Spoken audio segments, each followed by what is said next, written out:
Kwani kinachowakasirisha nini? Kukalia benchi saizi sio shida. Shida ni lile shambulizi, lile kusudi ulikuwa hujalijua ndani yako limeshambuliwa mahali, unasota mahali. Umewahi kufikiri kuna mtu ni mfagiaji anafagia barabarani, kumbe alitakiwa awe balozi wa Japan nchi ya Tanzania anawakilisha, lakini yuko barabarani pale nakamfagio fya fya fya. Kwa nini? Ulimwengu wa roho, ulimwengu wa roho. Kamata hii kitu nakwambia saizi, ulimwengu wa roho wa kishetani uliona kitu kilichowekwa ndani ya huyo mtu. Ule ulimwengu wa roho wa kishetani ukaja ukaiba, ukaenda kumpa mtu mwingine. Kila kilichoibiwa cha kwangu mimi wanajisemea peke yangu, shetani atarudisha. Ulioungana na mimi sema amina kubwa. Bwana Yesu asifiwe. Bwana Yesu asifiwe. Sikiliza, Biblia inasema hivi, Daudi alipolitimiza kusudi la Bwana akalala. Umewahi kusoma hapo? Alipolitimiza kusudi la Bwana, maana yake Daudi alipokaa kwenye reli njia ya Bwana, hakuna kusudi nusu. Kiswahili kimekaa vibaya. Hakuna kusudi la ulaini. Yani leo tu itatokea tu, wewe utakuwa mahali fulani. Hakuna. Nenda kamuulize Daudi. Daudi alikuwa mchunga kondoo, by the way. Alikuwa anachunga kondoo nyumbani kwa baba yake Yese. Kwenye kuchunga kondoo Mungu akamuingiza field, namna ya kupigana, namna ya kushinda, namna ya kukaa mahali, namna ya kukabiliana na vitu. Mungu akawa amemweka field. Anatoka field Daudi anaenda kwenye mahali ambapo ndiko kwenye shida.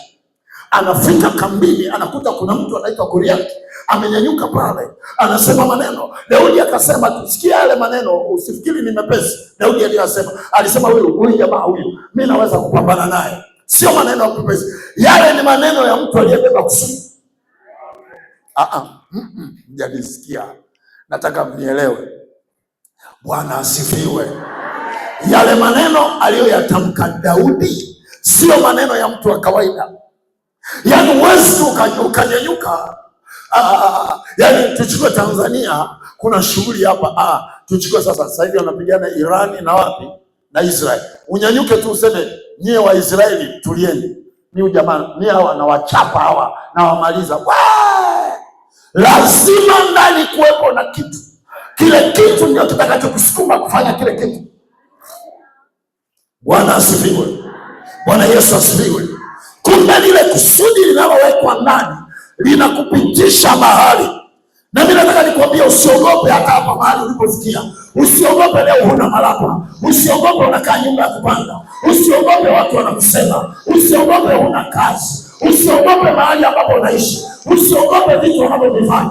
Usiogope maneno anayoyasema. Wewe jua jambo moja jioni ya leo, mimi ninatembea kwenye kusudi la Bwana, na kabla sijazeeka, na kabla sijachoka, na kabla sijakata tamaa, kusudi la Bwana litatokea mahali, na mimi nitanyanyuka mahali. Hao waliokuwa wananiona nyanya mbovu, hao ndio watakupigia magoti, waseme mheshimiwa, tembea mbele. Ile kusudi la Bwana lisimame mbele yako jioni ya leo. Sema amina kama unaweza. Haleluya. Hebu kamata mikono watu 3 4, mwambie usiogope, ndani yako kuna kusudi la Bwana. Glory be to God. Haleluya. Kuna mtu mmoja amemisi huo mkono wako, mgeukie tu nyuma namna hii, mwambie my best friend, usiogope, niko kusudi la Bwana. Utachomoka tu, utaenda tu, utasafiri tu, utainuka tu, utajenga tu, utahaya kakaraba, nikaparetete. Yani lazima lile kusudi litokee kwa jina la Bwana. Piga kelele, sema tokea. Haleluya. Usikufe moyo hapa sasa hivi.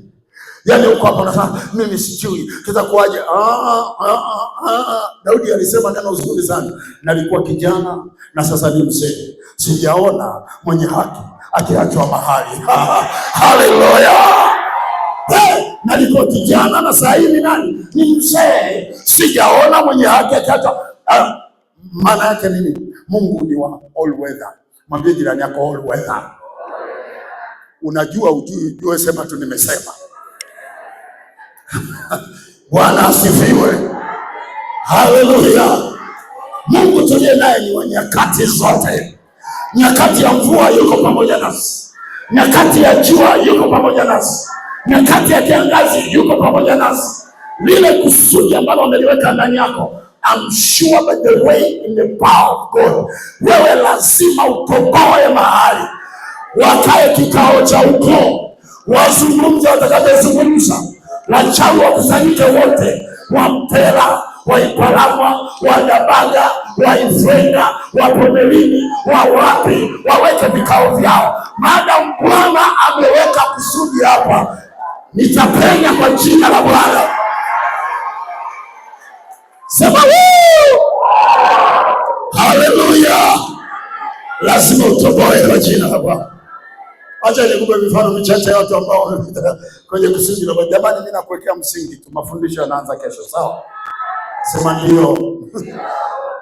Kuna watu wachache wamepita mahali. Nenda kamwangalia mtu anaitwa Danieli. Danieli, by the way, kwenye historia, wale wanaopenda kusoma vitabu, Danieli familia yao hawakuwa rich family, ilikuwa tu ni middle, familia za kawaida, sawa Daniel, familia za kawaida. Alafu Biblia inasema Danieli alikuwa ni wise man, mtu tu ana hekima zake, muombaji tu. Akija kwenye fellowship anajikalia tu kakiti kake hapo, yeye tu ni kuomba, Baba katika jina la Yesu fanikisha mpango wa kanisa. Hivi leo mmeongea nini? Mpango nini? Mpango mkakati. Fanikisha mpango wao mkakati wa miaka mingapi hii mmeongea leo? Na miaka 25. Mpango mkakati wa miaka 25. Mwenyewe tu anajiombea, mbariki mama fulani, mbariki fulani. Daniel. Hebu sema Daniel. Bwana asifiwe. Kwa sababu Mungu alikuwa ameweka kusudi ndani ya Danieli, atakuja kuwa mkubwa kwenye serikali, na Danieli mwenyewe hakuwa analijua lile kusudi. Mungu akaandaa mpango. Mungu ni Mungu wa mipango. Nataka nikwambie jioni ya leo, Mungu akiandaa mpango wa Mungu unakuwa clear. Hebu sema clear. Lazima utokee, na utakuwa huo mpango utajitokeza mahali. Kuna mtu tumekaa naye hapa, utakuja kusikia kesho kutwa ni baba askofu. Isikushangaze, ana elimu ndio kawa. Kwa nini? Mungu anaandaa nini? Mpango. Nimesema kitu hapa, watu wataanza tena unanena, acha hiyo. Mungu anaandaa mpango. Sasa siku angalia mpango unavyoandaliwa. Hesabu za Mungu mimi nazikubali sana. Danieli yamkini ilikuwa ni lunch hour, yuko kwenye lunch hour, ameenda kanisani kwa sababu kwa kutwa alikuwa anaomba mara 3, asubuhi, mchana na jioni. Kwa hiyo ameenda zake lunch hour, hakuna mtu, haangalii watu, yuko pale. Baba katika jina la Yesu na kushukuru, umenipa watu wazuri, umenipa nchi nzuri, umenipa kanisa zuri, umenipa wachungaji wazuri, umenipa maaskofu wazuri, umenipa hiki kizuri, niko hapa kwa ajili ya kukushukuru. Akiwa pale kuna watu walikuwa kwenye sherehe. Mfalme mmoja anaitwa Belshaza. Hebu sema Belshaza. Wamekaa kwenye sherehe, si ndio Wako kwenye sherehe, wanajitumba, vitumbua, maandazi, nyama choma, supu ya moto, supu ya baridi, maharage ya kuchemsha, maharage ya nazi, maharage sijui ya nini. Yaani kila kitu viko pale. Kachumbari ya Zanzibar, kachumbari ya Tanga, kachumbari ya Iringa. Unajua makachumbari ya Iringa ni makubwa, maana sisi watu wa huku kukata makachumbari nao ni shughuli. Wako pale, anaenjoy pale. Biblia inasema hivi, sema ndipo mkono ukaandika ukutani, Mene, Tekeli na Peresi. Bwana asifiwe. Leo adui yako, ili ufikie mpango, ili ufikie kwenye kusudi, kuna mkono wa Bwana utaandika ukutani. Mene, Tekeli na Peresi. Mmezoea kumpesa, hamtampesa. Mmezoea kumwonea, sijui kama ninaongea na wewe hapa jioni ya leo, hamtamuonea. Sema amina. Biblia pale inasema ule mkono ukaandika. Sababu ya kuandika ule mkono ukutani, hawa majamaa kwenye ile sherehe walifanya kosa ili Danieli apate upenyo. Huyu jamaa mfalme alichukua vitu vya madhabahuni, akaenda akaandalia sherehe, akaweka pale, anaweka majuisi. Mungu akakasirika. Alipokasirika mkono ukaandika ukutani. Leo kila aliyekuonea mkono wa Bwana utaandika mahali. Haleluya. Anasema ufalme wako umefanya nini? Ufalme wako umefanya nini? Wasomaji wa Biblia, ufalme wako umefanya nini? Na kufanya nini? Umepimwa. 1, 2. Mgonge bega jirani yako, mwambie nakupa homework. Nenda katafute. Bwana Yesu asifiwe. Anasema ufalme wako umepimwa na umepungua. Kumbe kuna mtu ambaye alifanya jambo ili wewe utokee mahali. Sikiliza wewe, kuna mtu anaweza akafanya kituko ili tu Mungu akupitishe wewe. Hujawahi kusikia tu mtu amekoa mahali hapaswi kukoa. Au wewe kwa sababu ukukoa, kaa hapa, uliokoa nenda kule, ili tu wewe upite mahali. Bwana huwa anafanya mambo.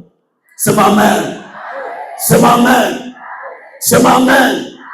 Sema amen. Siku moja, hebu sema nilienda kwenye mkutano mmoja huko Kenya huko. Tumeenda kwenye mkutano. Mungu huwa anafanya mambo. Mungu huwa anafanya mambo. Tumeenda kwenye ule mkutano. Kwenye wale wahubiri wale waliko, na mimi nilikuwa nimealikwa. Sasa kulikuwa kuna section mbili. Kulikuwa kuna section ya kwanza ya kufundisha wachungaji. Wachungaji wako kama 100 hivi wanaokuja kuwa ordained, wanabarikiwa. Alafu section ya pili tulikuwa na mkutano wa nje. Kwa hiyo jioni tunaenda kwenye revival, alafu asubuhi tunafundisha wachungaji.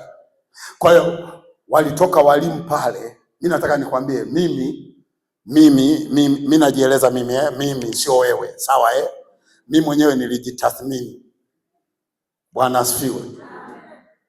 Kulikuwepo na askofu mmoja alikuwa anatoka South Africa. Ni askofu alafu ni profesa. Askofu alafu nini? Profesa. Yule bwana alikuwa anafundisha mpaka wewe mwenyewe unasikia kizunguzungu. Mwahi kukutana na mtu wa namna hii? Naongei kama mimi napiga makelele, anaongea taratibu. Yaani mle ndani watu wamekaa. Unamsikia tu mtu mmoja, yes, that is point. Alafu wewe unajiuliza alichosema mbona mimi vimepita vyote. Hivi unaleta mchezo Kiingereza cha Tanzania wewe. The good is the yes. Bwana asifiwe. Bwana Yesu asifiwe. Haleluya. Mimi nakueleza kitu, Mungu anaandaa nini? Mpango. Ili kusudi litokee mahali. Sijui kama mnanielewa. Jioni mchana ule akasimama profesa mwingine, naye ni askofu. Alikuwa anatoka Nigeria. Akafundisha. Bwana alikuwa anasema, mchungaji, terminology za theology sijawahi kuzisikia.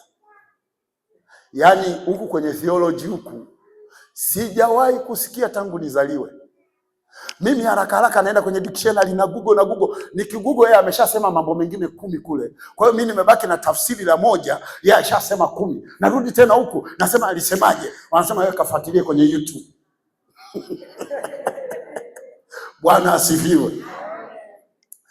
Kipindi kinachofuata kesho yake asubuhi changu, baba askofu akasimama akasema, nina tangazo hapa, tunamhubiri kutoka East Africa, anaitwa Daktari Joel Mkemwa. Hii ndio inaonisumbua sasa hivi nasoma.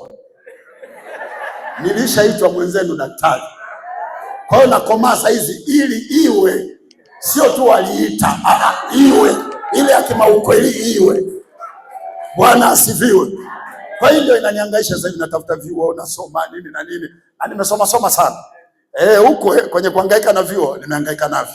Bwana asifiwe. Anasema nao kesho asubuhi kipindi cha kwanza tutamkaribisha daktari mchungaji Joel Mkemwa kutoka Tanzania. Na kuambia utumbo ulikuwa unafanya